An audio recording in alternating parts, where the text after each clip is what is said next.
What is up, guys, and welcome back to OWL by the Numbers, your one-stop spot for all things fantasy Overwatch League. I am your host, Tumbly Drunk, and tonight on episode 53, we'll be taking a look at week number 25 of the Overwatch League as we inch closer and closer to the final monthly tournament of the season with the Countdown Cup, as all of the seeds will be determined this weekend, as well as, that NA qualifier with the 12th and the 13th seed vying for that final slot. So before we get into the news and introduce you to my co-host tonight, let me just quickly take a moment to thank all of you who have joined us tonight on Twitch for our live show, and of course thank all of our repeat listeners out there. So as you can tell, it's a three-man crew tonight. There is the whole AQ opening supposedly in World of Warcraft Classic, so Bob has his hands full on that front.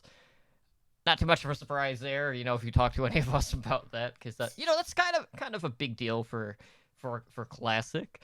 But we've had a pretty interesting couple of weeks in the Overwatch League, where we always talk about, okay, guys, in these hero pools, we'll just make an educated guess that first week, and then we'll adjust the second week, and we adjusted. And then, all of the NA teams are like, you know what? We're going to pivot.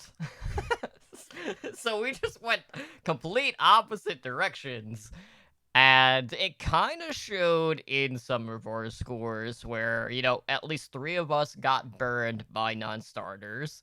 In Ed's case, unfortunately, he had two players that weren't playing this past weekend. But Ramses, you kind of held things down with not necessarily the strongest performance, but it did end up working in your favor in the long run, as you were the only one who even eclipsed 500 points in our draft royale this week. Very low scoring week. I don't think any of us grabbed a player that scored over 100, at least in our league. I know there were plenty of players that did, but none of us got any of them. Rio, who we've been touting for weeks, who were like, yes, Mr. Consistent, Mr. 80 points, didn't even break 60. So that was a little irritating. So I want to thank the Houston Outlaws for putting up not only a mediocre fantasy performance, but also a mediocre game performance against the Washington Justice. Because what is it? What is life as an Outlaws fan if not constant disappointment and pain? So personally, though, I'm doing okay. It's a busy week. I never sleep enough, but that's what real gamer hours will do to you. Ed, I know you've been super busy as well. You got a lot going on. How was your week so far? It's been pretty good. Living the dream, I guess.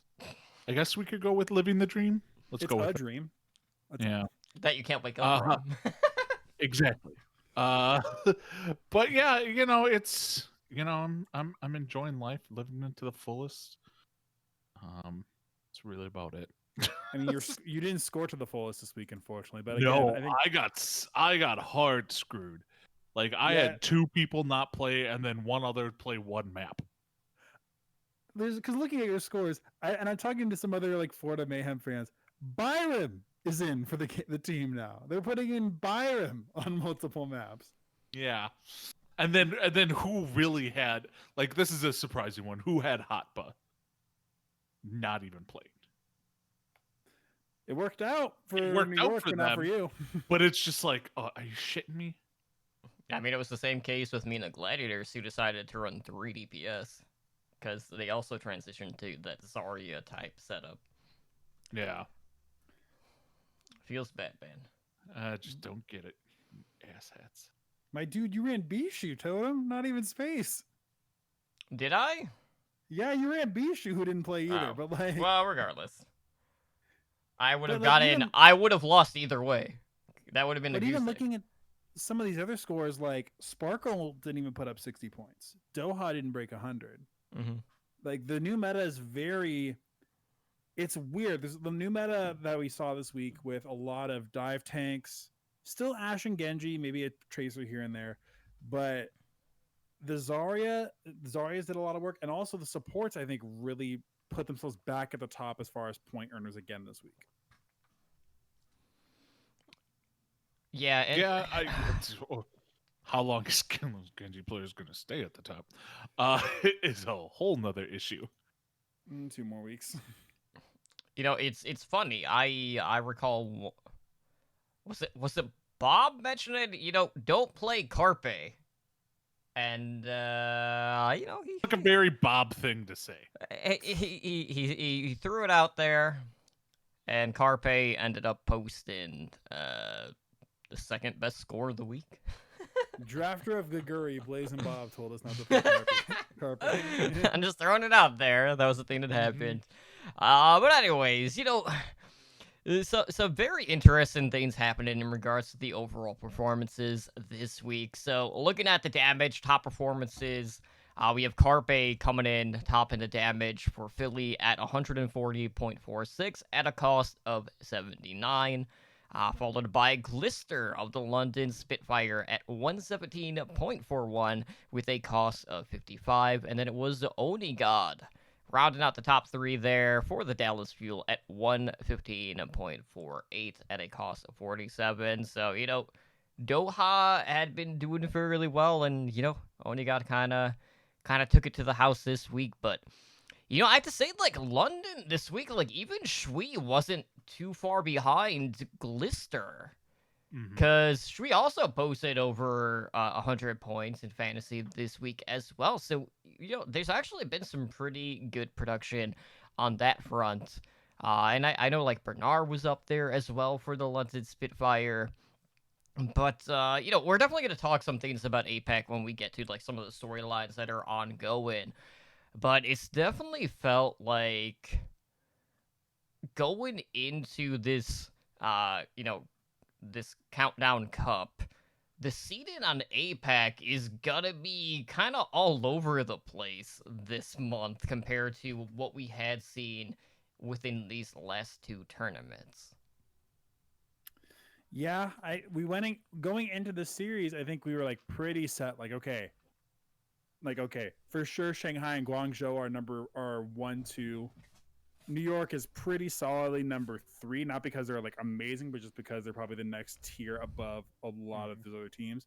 And then all of a sudden, Chengdu started makes a pretty big run. Granted, they're not playing this week, but Chengdu makes a pretty big run, gets off, I think, 3 big victories in a row. And Hangzhou continues to flounder and really still continues to struggle. And London's still putting up pretty good performances, even though they're not getting the wins they necessarily need. They've been putting up really promising performances. I think if you're Cloud9, you're pretty happy with the investment you've made so far. We'll see what they do next week or next year. But APAC's weird. I had 3 weeks ago, we had it like blocked out, like for sure gridded out. And then now I think New York, Chengdu, I could see any of those 4 teams actually making a run all the way through, but not Seoul, not Chengdu, and not London. I can buy Chengdu like a miracle doing it, but I would not put money on it. I'm not banking on anything Chengdu's doing. Well, they've kind of just gone back to more of the comfort picks. It's just a matter of whether or not the other teams within this division are going to be able to adjust. But it is very telling, though, at least in the case that for the longest time throughout the season, they have really felt like the clear and cut worst team out of APAC, and now they're starting to make that late run, kind of like similar to what we saw with like Brigida's introduction, with Dallas Fuel at one point making kind of like that miracle run in stage 4 of the late run with Blake Young. No. Now I'm talking about Dallas Fuel. When, they suddenly went from, like, really terrible to all of a sudden, they're throwing Mickey out there 60% of the time on Brig, and a lot of teams weren't really experimenting. It kind of feels similar to that, so we'll see how far that they're going to be able to push it. But, it's still hard to find a lot of confidence knowing that, maybe this was just a good week for them, but now that we're entering a week without hero pools, maybe we're going to see a bit more normalcy going into the week. And, on that note, like, it's also been great to see how the support players have been stepping up. A lot of the flex supports actually put up some points this past week. You had Alarm back on top for Philly at 157.4 at a 90 cost, followed by Shaz of the Gladiators at 126.61 at a cost of 89. And Crimzo again making the top 3 for the fuel at 125.51 at a cost of 90. But still, guys, it's like every week. You know, you look at some of these costs. Some of them aren't really budging, and you know, it's for a good reason, but there's also been some inconsistencies when you talk about the overall player costs, where even when some of these players haven't been playing, we're not really seeing any sort of adjustment. So I don't know if it's just basing things off of what the fantasy points averages throughout the entirety of the season rather than kind of just adjusting on a week-to-week basis. You would think if someone wasn't playing, that we would start to see a little bit of a cost decay. So it would start to creep down, but that apparently doesn't seem to be the case here. I mean, maybe give it another day or so. Not that it will happen, but who knows? That might be something they come around to and clear out. Because we know they're pretty good about updating rosters and updating available players. I know because when we last Tuesday when we did the show, Tayo, I think had been signed like a day and a half before, and was already available. So they might do that. I think part of the reason we saw such big flex support numbers this weekend was because Zenyatta was so heavily featured in this week's meta. And when you have those guys out there just getting so many kills, Alarm put out like a Rookie of the Year MVP level performance again this weekend. Not even that his game was particularly hard, but well, the Gladiators game was pretty close. But it's Zenyatta's a hero that is gonna really get you those big points. These last couple of weeks where we've been watching them play Brig BAP, we haven't seen a lot of points. We've seen a lot of main supports get more just because they've been getting more of the kills.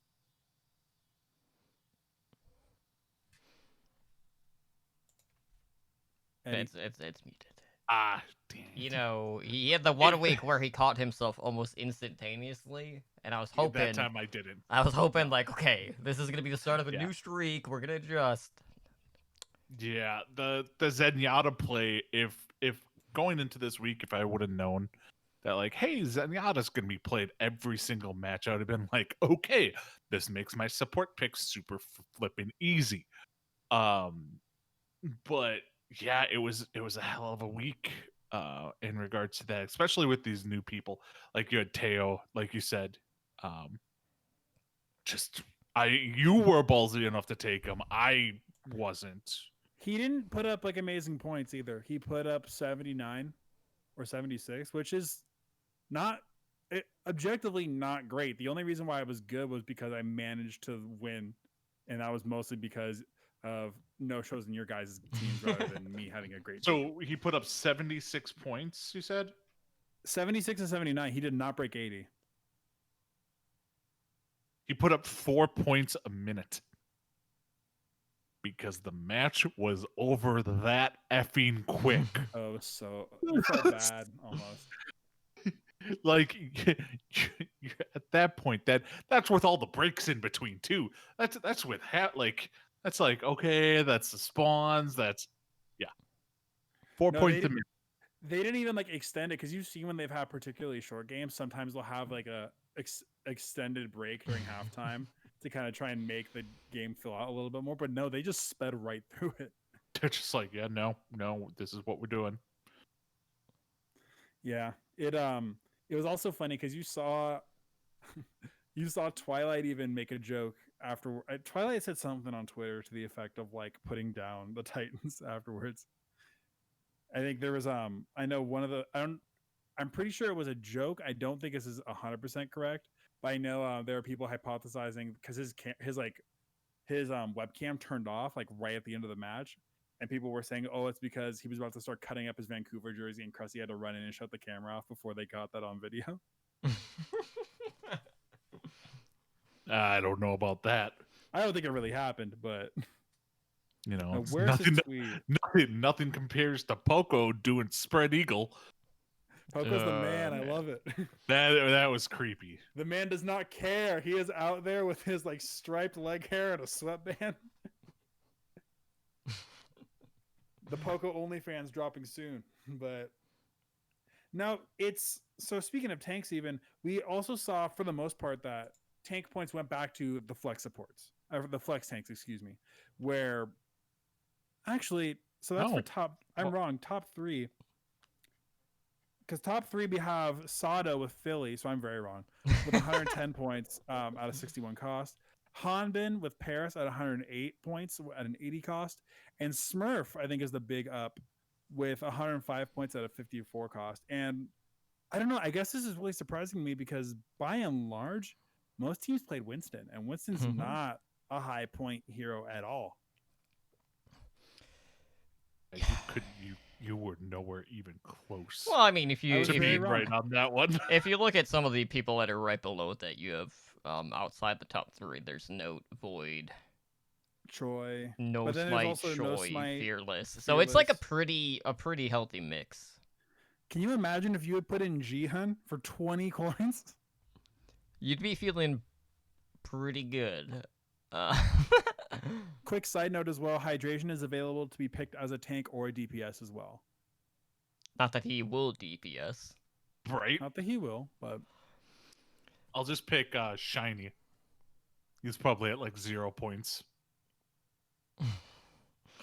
I'll just do that and then be like, all right, now I can pick whoever the hell I want. how did Shredlock get? Oh my gosh! So look at these Vancouver Titans like point totals. Shredlock got minus 4.39 points.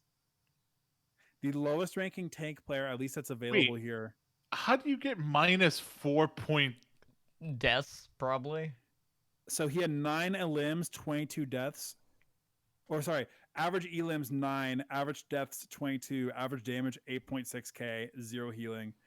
KSA had the lowest score with 7 elims, 7 average elims, 24 average deaths, 9.7k average damage, and he had negative 7.28 points.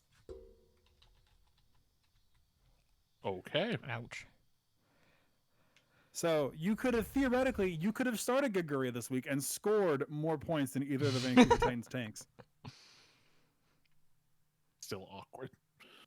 Yeah. But it was so tank stuff was weird because I was very surprised that you saw Smurf had like the damage, like he was leading the lobby in kills during both of those games, and he's there on the Winston. Mhm. It makes sense. You go. It makes sense to me though. Because when you have that dominant of a game, it's not on the back of your support. Generally, it's your tanks. When you have a game, at least this is how I play Overwatch. When a game is a steamroll, it's usually caused by your tanks just dominating the team. Mm. And if they obviously had the quickest match in Overwatch League history, the tanks were dominating that, and they just couldn't do shit about it. So that's not surprising to me. But yeah, What else makes sense actually to me is that you saw teams that had like high, like teams that ran the Zen specifically, like the alarm Zen with a Discord. Like when you have the Discord orb on somebody, you chew through them so quickly Mhm. and you get damaged so quickly. So it makes sense for Sato and for Smurf, I would say. Although Smurf is going to have that kind of benefit this weekend with some news we'll talk about in a second. But it's still like the tank lineup changes were, I think, really weird because a lot of players played that we weren't expecting. I think we talked about this before, Ed. You started Hoppa with New York Excelsior, and then all of a sudden we remember, oh yeah, New York did pick up Bianca at the beginning of the season. They do have another off tank. right? And like I had high hopes for Bianca at the beginning of the season, Mhm. but then he just never came in. So I was like, okay, well, they're obviously going Hotba, and then they're like, yeah, piss off. Yeah. I thought Hotba was a safe, like, all right, I got my tank lineup on lockdown, and big old middle finger. I still can't believe that Smurf made the top 3 for tanks though. in 19 minutes, he was a top 3 tank. Well, I think that came more from the Gladiators match Mhm. because they played 5 maps for that one, so that would probably make. Oh, More yeah, sense. yeah, Yeah, yeah. they went the distance there. I keep forgetting that they played more than one match. They Yeah. did. That is not the case this week, though, which is important to note because their lineup is going to be looking a little bit different due to the fact that Violet has been suspended one game and fined.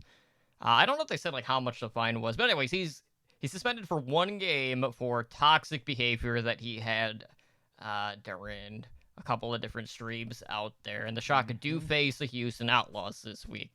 Now, Ramses, when I look at this, I was like, they probably don't need him against the Outlaws this week. As much but as I would love to imagine the opposite. but it's still worth noting, like, will the lack of Zenyatta? Well, I'm trying to think. Like, does that mean that they'll just have Twilight move over to Zenyatta this week? I wonder how they're gonna do that. Maybe we'll see just Bat Brig and just bring Moth back into in this situation. But either way, it's a pretty safe bet that Moth will see play this week. Violet will definitely be out, so please adjust your lineups accordingly. Mhm. But it is only one day. So it's not like the biggest suspension, but suspensions this season have been very few and far between here. The Violet one makes sense, mostly because I know there was something where he got into a spat with PvPX a couple Mhm. weeks ago. Yep, and it happened again. Yeah, Not with he's PvPX, somebody else on stream. well, and yeah, it happened again. There's been a couple different reports, even like from like smaller people, not from big streamers, of him being very, very toxic in ranked games. And I know we've even talked about on Discord that sometimes we've kind of heard that a little bit from I think Striker as well in San Francisco Shock. But it was the kind of thing I think that had been going on for a while. And I think unfortunately this comes to your attention once or twice. Like if it's not particularly bad, they'd probably just sweep it under the rug and like, okay, we're gonna take care of it in house. Don't worry about it. But the fact that you had two pretty big, I wouldn't say high profile because it's not like it was earth shattering or anything, but like two very big noticeable incidents happening within like close period of each other. And let's be honest, the fact that they were playing an opponent that they can crush without Violet, I think they were pretty comfortable with saying, okay, well, we'll suspend him, we'll fine him. We have Twilight for literally like this exact reason. So don't play Violet this week at all. There's the joke that I've seen some people make, and because it's Houston, I could see them do it. Super has played Zenyatta before back in season 1. You're muted, Ed. Or you can just play Twilight. No, play Twilight. For sure play Twilight. But I'm just saying, don't play Super, but it could be funny if we get into the game and he is on the Zenyatta. Maybe for map 3. He has game time as Zenyatta from season 1. Like somebody put up the stat card, like the card of like him. It's like him and Sleepy, and then like Dante, and I think like Nevix and then on off tank, and like you have Tracer, like you have Sinatra's main or something. It's ridiculous, but yeah, we might see Super, but I would doubt it. The other thing as well, we got it kind of flew under the radar a little bit. They didn't make that big of a deal about it, but the Atlanta Reign not promoted since the team's not really official anymore, but the Atlanta Reign picked up Saucy, who was a flex DPS that was part of their very strong roster on Atlanta Academy. And so they shed one DPS with Baby Bay, and you're bringing in another guy on top of that. So we're back in we're almost in a more muddled position with the Atlanta Reign DPS, because at least with Baby Bay, we knew he is playing the hit skin, he's playing the Ashe, he's playing the Widow. Like it makes sense. And then you saw this week where they were running Erster Edison with Erster pretty much on Genji all the time. Edison kind of going between a Tracer sometimes an Ashe. Now, again, we're just back in the spot where I don't think you start any of the Atlanta DPS because we don't know who's going to play. No, I wouldn't touch him. I wouldn't. I may take a flyer, but on Saucy, but I doubt I'll touch any of them. Now, I mean, I'd probably take Dogman. That's really about it. Dogman and Hawk are probably the only ones I would take. Yeah, I don't know if after I got burned by Hotba, I'm not trusting any take. Unless it's Troy, who literally has nobody to start underneath him. It's too good. Yeah, but I still don't know if I would trust that. you know, with Atlanta's case, it's been interesting because on one hand, you're like, well, they've been sitting on Sharp like practically this entire season, and he's not really seeing any play. Now they bring on Saucy, who has very similar hero pools to at least two of the other DPS. So if Sharp's already not seeing play, then like what sort of role is Saucy going to have on this team? So I don't know if it's just a case of maybe they're bringing on that fourth DPS again. That way, you know, they could do, you know, in-house scrimmages or something like that. But it's really hard to kind of like see where the place is, because really the last time we saw Saucy was I know like during like the Twitter post that they did was when he was like one tricking Bastion in one of the tournaments. I can't remember if that was actually Contenders or if that was the Gauntlet tournament that had happened. So a lot of people just look at that and they're just like, wait, what? Like, what's the meaning behind this particular pickup when, you know, from the outside looking in, we know how much coverage across the hero pool there is just between Erster and Edison. I think if anybody, he's going to come in to take over for Erster. Excuse me. Simply because I feel like there is, I don't know if it's a grand conspiracy or if Erster just doesn't want to play, but it seems like anytime they have a chance to not play Erster, where they are not forced to play Erster, they're going to figure out a way to not play Erster. Yeah. Who the hell knows? I mean, are we going to have the same hero? Like, are we going to have the same lineups as we had this past week? Probably not, because didn't it change up this week? Or There's no pools. There's no pool. No pool. Okay, yeah. So no pools. Yeah, Probably no, double barrier. Yeah. So then that changes everything. Like back into the Genji stonks we go. Maybe. Yeah, and as we mentioned a little bit earlier, we have seen the Hunters start to, you know, chip away and try to like fight their way back here as they are on a 3-match win streak. So in the past couple of weeks, we have seen them go the distance and defeat both the New York Excelsior and the Seoul Dynasty in a 5-match series. This past week, their second game was against the Hangzhou Spark, which was a 3-0 victory. And this is going to happen in the midst of like some coaching changes that have been going on with this team. I know the coach that they brought on had basically been with them for a little while now, kind of like as a trial at this point. So the other coach, I'm trying to remember if he was retiring. Dokabe was co-head coach with another guy. Dokabe is retiring, I think, or leaving the team, and Chen's kind of coming in to fill his spot. And Chen's an interesting case because he's an Overwatch personality. When I look at what he's done, he reminds me a little bit of Jane. In that, not in all personality, but as far as like what the body of work is, we're streaming with like improving gameplay and like coaching almost.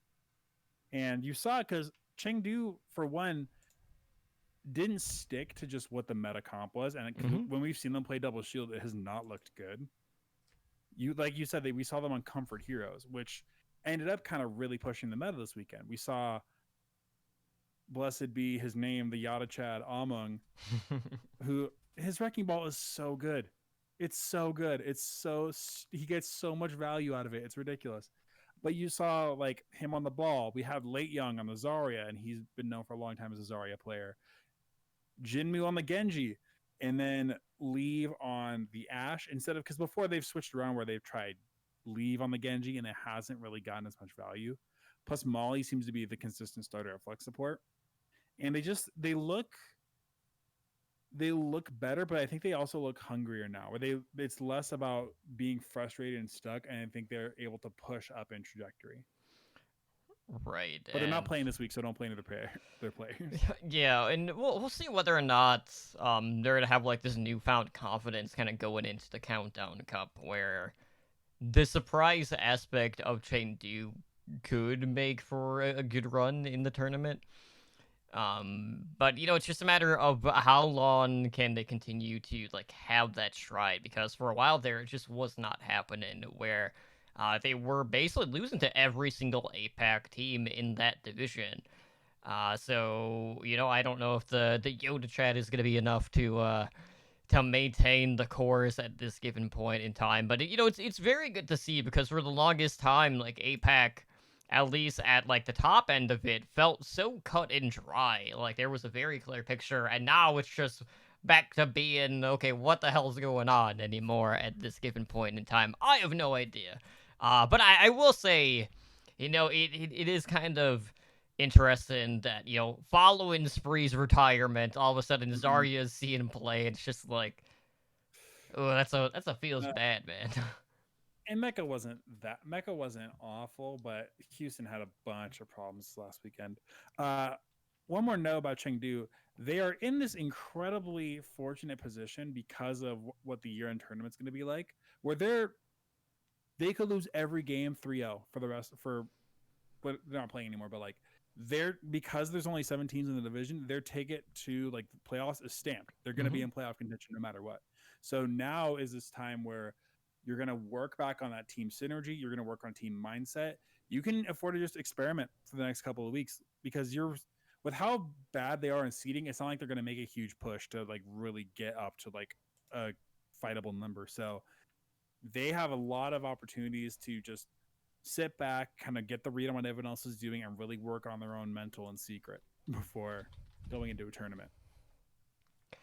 Yeah, and with that being said, because it is the final week leading up to the tournament, of course, all the seeding will be taken care of this week. Important to note that games are starting on July 31st this weekend, so please keep that in mind whenever you are setting up your weekly contests. So, the first game is on Friday at 12 p.m. Pacific time. But, on paper, we have some kind of some intriguing matches. We do have another Excelsior Dragons showdown. There's a battle for the North between the Defiant and the Titans, which could be enticing. A couple of, like, we got Fusion Valiant. And, who knows who will be the bottom 2 teams. I mean, I'm sure it will be, like, Boston. Who else is doing really bad this month in NA? Vancouver. Boston, Vancouver. Okay, so Vancouver will probably win in that regard to get the 12th seed overall. But any matches in particular that you guys are looking at that are happening this week that really stand out in regards to, like, fantasy potential? Because I know, like, obviously the Spitfire did really well this past week, but they're facing the Spark, who haven't really been holding a ton of weight in regards to their performances here. I mean, from a fantasy perspective, it's kind of a giant effing dud. Mayhem Gladiators is probably the best one to me. Yeah, that's probably the best one. So, in my opinion, Valiant versus Houston is not going to be a good game. It's not going to be a decisive good game of Overwatch. However, I think they're going to take so many chances to fall on the sword that I think they'll actually put up some decent numbers.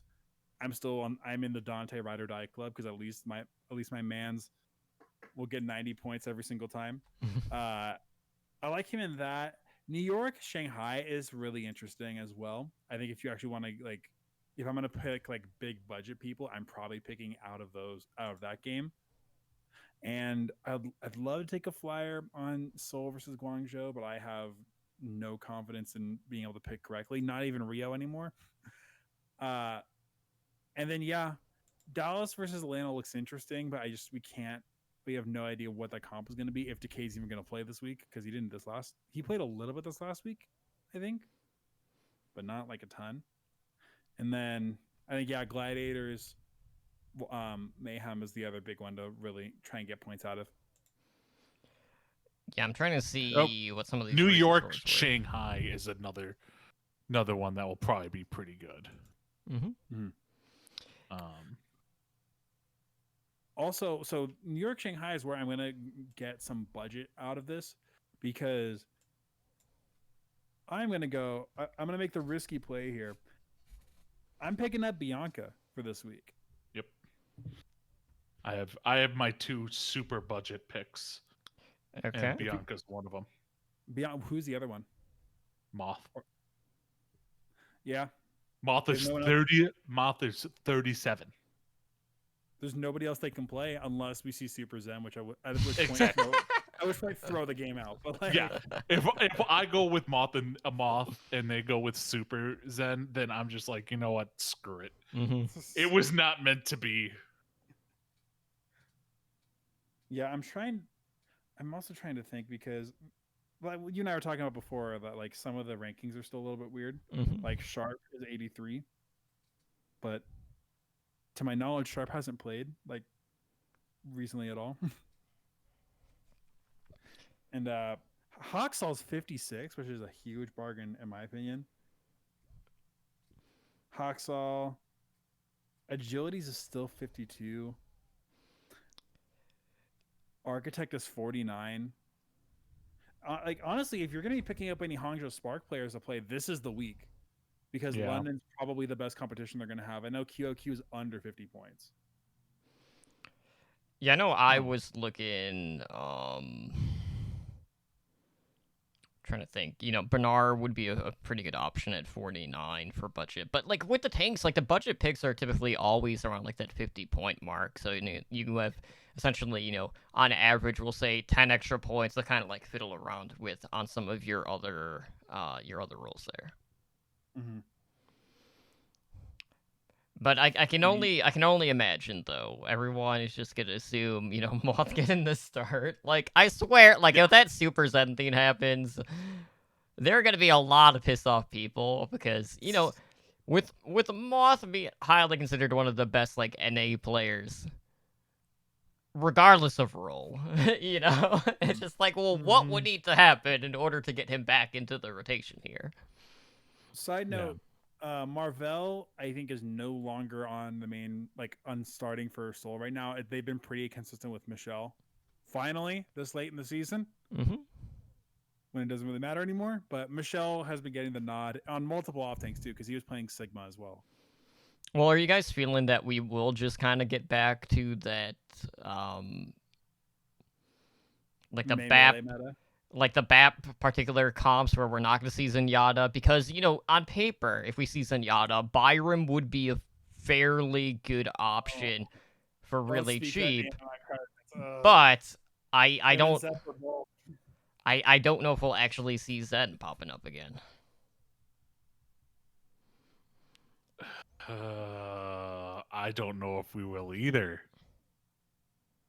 Don't start Chris. Don't make the mistake that at least one of us makes every single week, this entire, like, the past 3 weeks. Don't play Chris. Don't do it. Yeah, I did that last week, and he got, like, 11 points or something. And I'm like... I did the week before, and he got 40. I'm right there with you. Feels bad, man. Yeah, it's kind of a crapshoot, unfortunately. Like, the people who are going to score, like... the sleepers are hard to really pick just because the meta is so weird.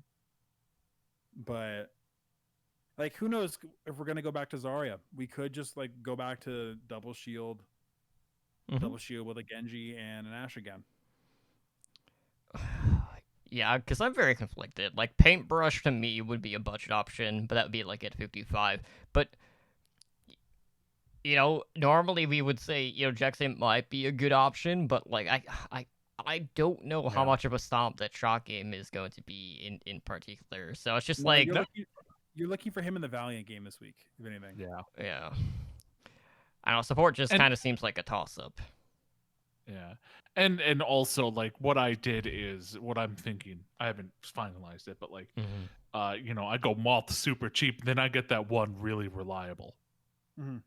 Byram, yeah. No. I'll go with the Shoe Train.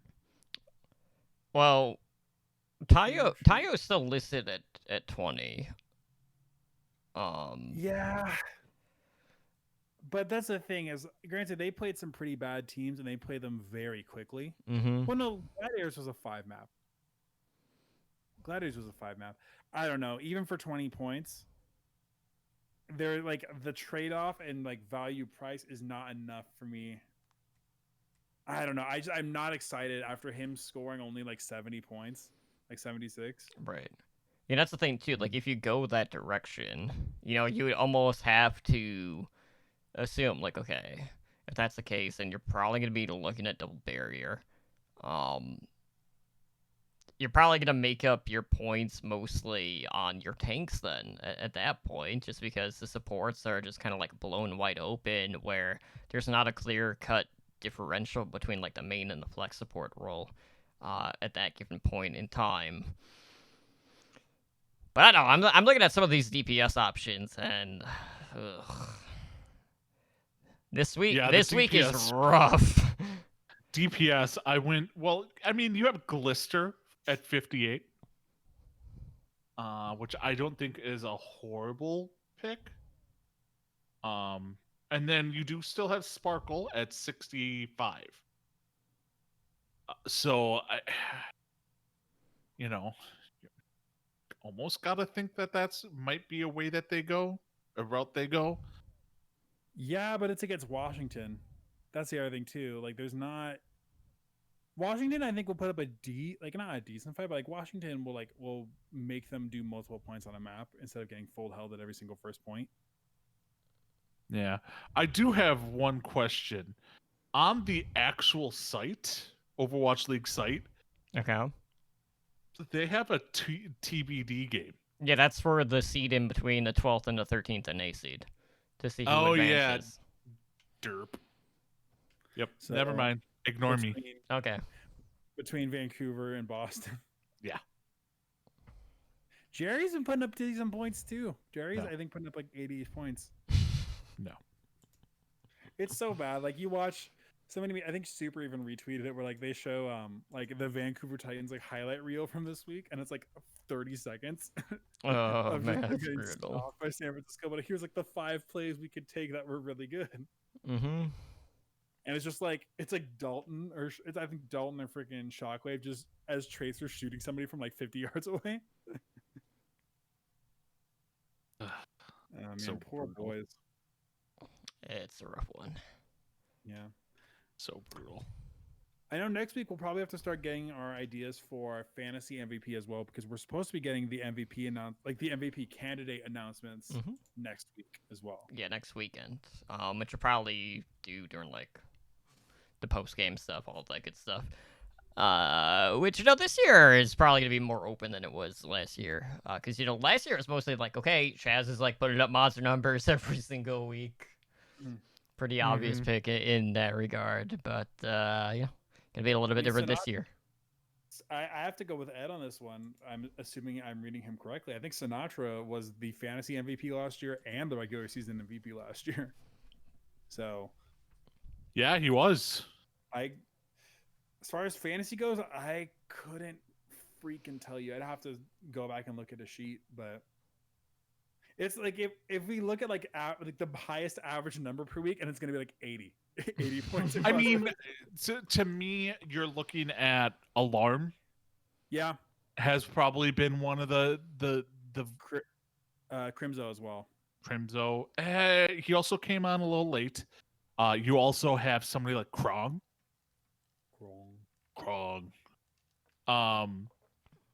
I don't know as much about the Korean region. Well, maybe I mean even Hanbin would probably be up there. I would imagine, at least on the NA side. Yeah. For APAC, I mean, problem is no one's had a great season throughout like an APAC. I mean, you could maybe say like Flutta or no Void. It'd be Void if you're gonna go as far as like from APAC, who has been great the entire season. Yeah. Void maybe Izayaki, but like it's a lot less cut and dry because they're a lot more willing to switch around lineups. Mm-hmm. Yeah, it won't be Jake this year. Sad times. No, it will not be Jake. It Any won't be year. Rocket this year either. No. I had somebody make fun of me because they were like, because I got a Sparkle jersey recently because I have to represent my favorite player now that Jake is gone, and now because I feel shame buying a Houston jersey for Dante as much as I love Dante. I debated. I was like, I'm like, I'm getting a Paris jersey when like Houston's been my team. I want a Dante jersey. I should get a Dante jersey, and I couldn't even put it in my cart. I couldn't even put a Houston jersey in my cart right now, just because I can't feel good giving money to that team right now. Them or the charge. Ooh, that's gotta hurt. Oh, I'm wondering. I'm waiting for more MLMs to come out and sponsor Overwatch League teams. That ain't happening. I don't know. I'm trying to think of who else could be an MVP. Can we get Cutco Knives to sponsor the San Francisco Shock? Decay? If he had played the entire time, I would say so. But like, I think he's gonna lose. He's gonna lose a little bit of stature just because he's been out for a couple of weeks here and there. Yeah. Like, unfortunately, that's gonna taint it. I mean, Well, we got a week to figure it out that is very true. and map things out. But what we do need to figure out right now is who we are taking in week 26 for our pick'ems. Again, like, you know, I'm not blown away by this weekend's offerings in regards to overall matches. Obviously, next weekend going to be a completely different case once we actually have, you know, the tournament happening. But seeding to be decided here. So let's take a look at some of the games that we have picked out. So on Friday at 2 p.m. Pacific time, we got the LA Valiant going up against the team that makes Ramses the press in the Houston Outlaws. And, you know, like, I will say this. There are times where Houston actually looks competent. I'm really curious to see whether or not we are going to kind of like revert back to like Sombra Tracer or Sombra Genji or anything like that. But you know, we're always talking about the underutilized Valiant going into this season, where we have seen their DPS show up and show out essentially. And, you know, based off of how this past week went, you know, a blemish against Washington Justice, probably not the best look for the Outlaws going in, but at the same time, that also gives them kind of a lot to prove this week. You would have to imagine they have a bit of a chip on their shoulder where they want to kind of necessarily, like, wash that disdain off after that, because you don't really favor the Justice over teams outside of maybe Boston this season. This is the rare week where I'm bullish on Houston, in that Valiant has not looked very good recently. I think they've had a hard time adapting to the Genji meta, and that seems to be what we're going to be going back to as far if I had to place any sort of bets. Mm-hmm. Not that Houston's looked amazing, but I think Houston has more to prove right now. Like, they need to do decently in this tournament to have any sort of shot at actually placing. So I'm bullish on Houston for this one. When I look at across their lineup, maybe I'm wrong stats wise, but it's not like KSF's Genji was really lighting up the screen for me either. So I think Houston has a pretty solid shot at this. What do you think, Ed? No. I still can't get on the train of the Outlaws. I do think Dante could carry this game, but all they have to do is really shut down Dante. You shut down Dante, game over, because they don't really have the playmakers besides him, and he tends to be the one that will carry the team. I mean, it's definitely closer than like I'm making it out to be. But I'm still gonna pick the Valiant in this one. Yeah, these teams haven't fought each other this year either, so this will be the first Really? matchup that we've seen. Yeah. That's weird. Yeah, they faced each other one time this past season, which was a 2-1 Outlaws win. But, like, overall, like, series is split going back to the earlier days, which, you know, Like, at least in some cases, even this late into the season, we still are getting some fresh matches. But, lately, both of these teams have kind of struggled. You have the Valiant who, their last game was against Boston. And, of course, they managed to 3-0 Boston. But they got swept by the Reign. They lost to the Defiant in a 3-1 game. They lost to Paris with the same map score. And hasn't necessarily been that much better for the Outlaws either, with recent losses to the Justice Fuel Fusion. They did have that big win against the Mayhem, but, they also had lost that prior week to the Mayhem as well. So neither team really, kind of going into this with a ton of momentum here. But I do agree, I haven't been overly impressed by what we have seen from the Valiant DPS, at least in the current meta landscape. For me, it's more whether or not hydration is going to get clowned on or not, because we have really started to see that starting to become a focal point for teams that are going up against Houston, whereas before there was a pretty big adjustment period for these teams to see, how is his play style going to vary from what we have seen from Muma. And, it's hard to say, if we continue to see Winston, how much longer are the fans going to hold out with Muma being on the bench, knowing how much of a differential there would actually be skill-wise, where, the mechanical skills aren't entirely there on some of these main tank picks for someone like Hydration here. Hydration's Orisa, I would say, is one of his better tanks. Now, granted, better is very relative, but as far as I think his Orisa is better than his Reinhardt or his Monkey, but granted, we aren't sure what they're going to play this weekend.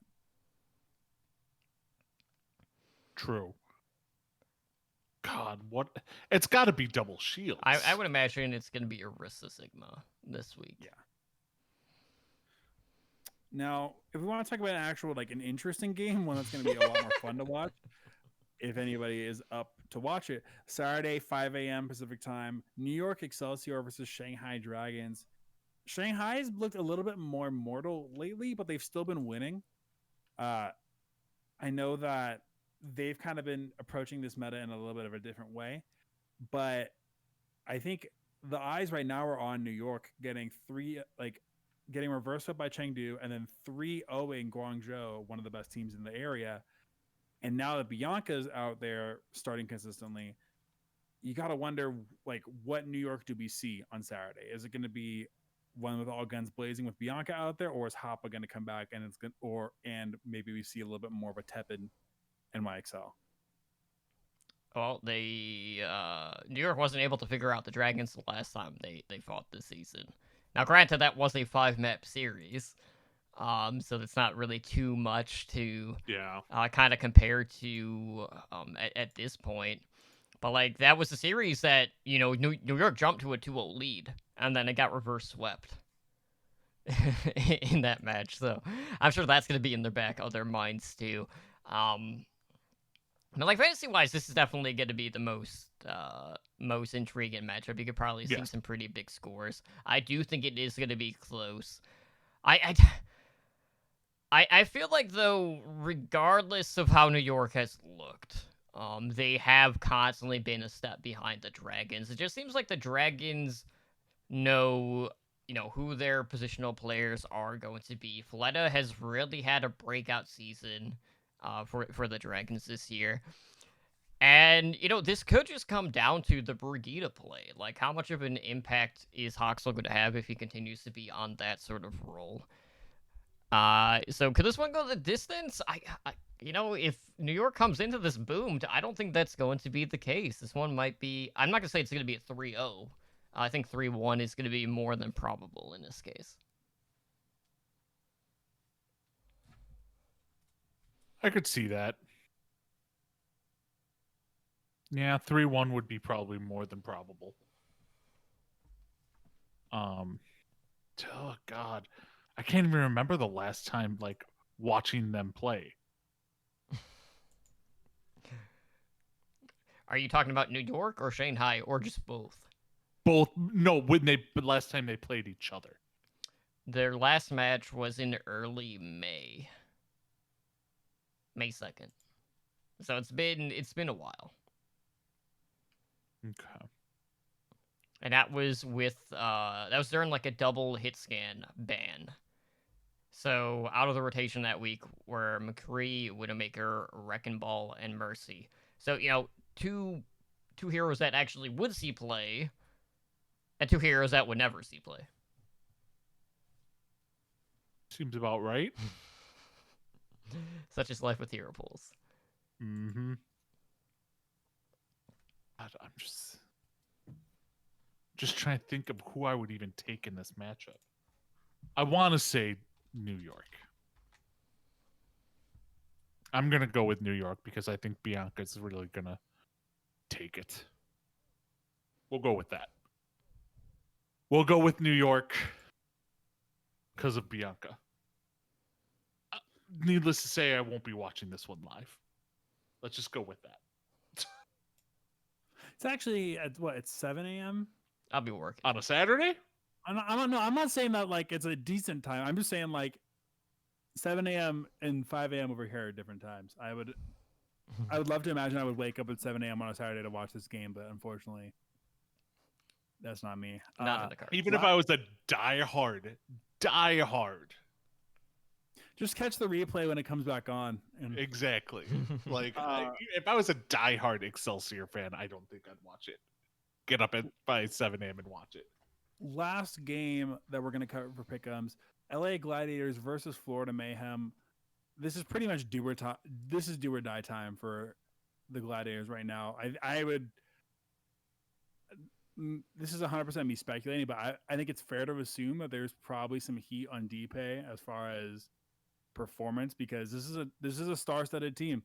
This team's budget is pretty freaking high, you have to imagine, and for the results that they've been getting, it is not like there need to be results now. And Florida's a kind of team where there's decent case for them to be able to pick a win up over Florida, especially now that Florida's kind of regressed from being like a top team to kind of slowly falling back down to kind of the top of the blob. Mm-hmm. So I guess my question is, Totem, do you think that Gladiators are finally going to pull it together for this game? No. Gladiators this season as a whole have been...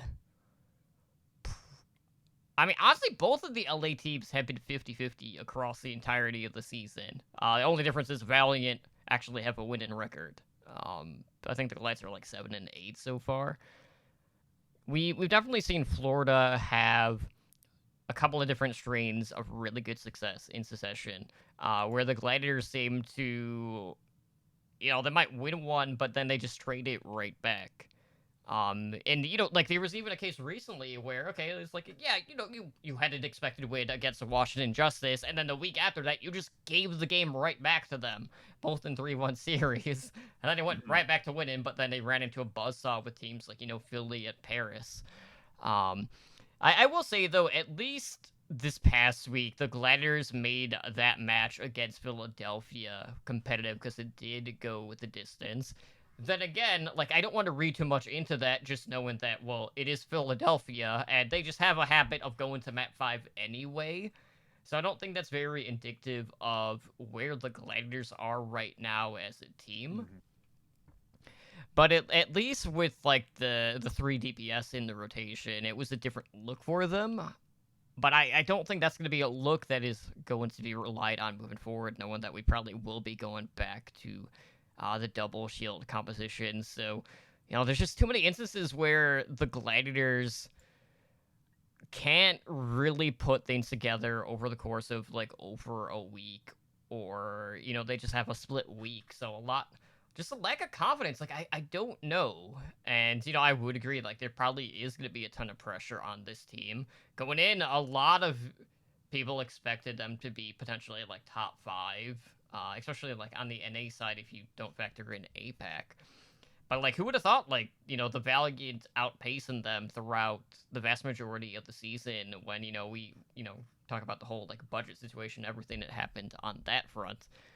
I mean, who would have thought we'd be here at this given point in time? Mm-hmm.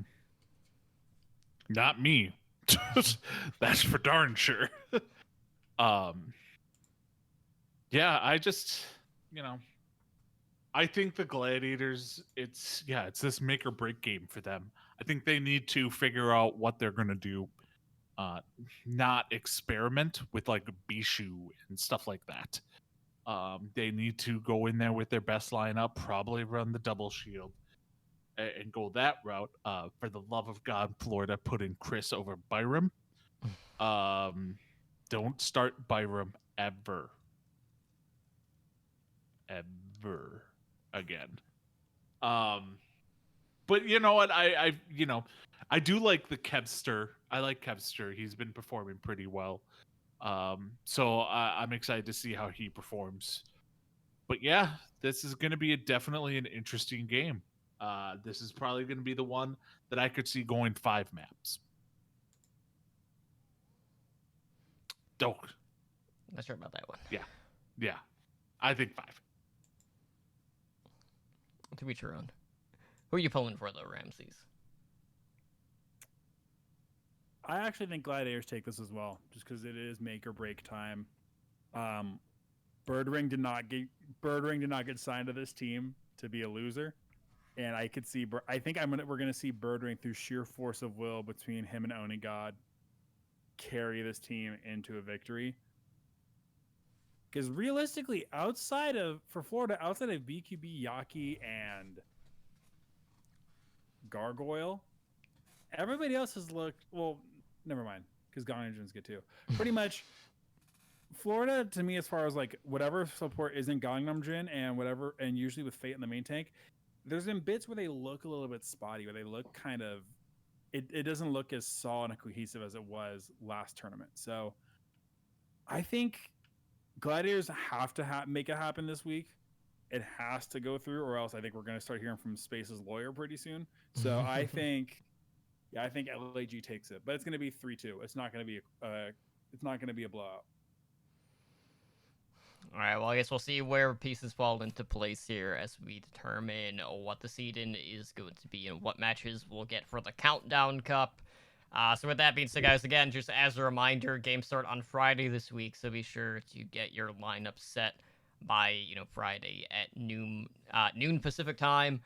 But that will do it for us here tonight, so let's go ahead and wrap things up. If you guys want to help us out, please do us a solid here. Head on over to iTunes and write and leave us a review.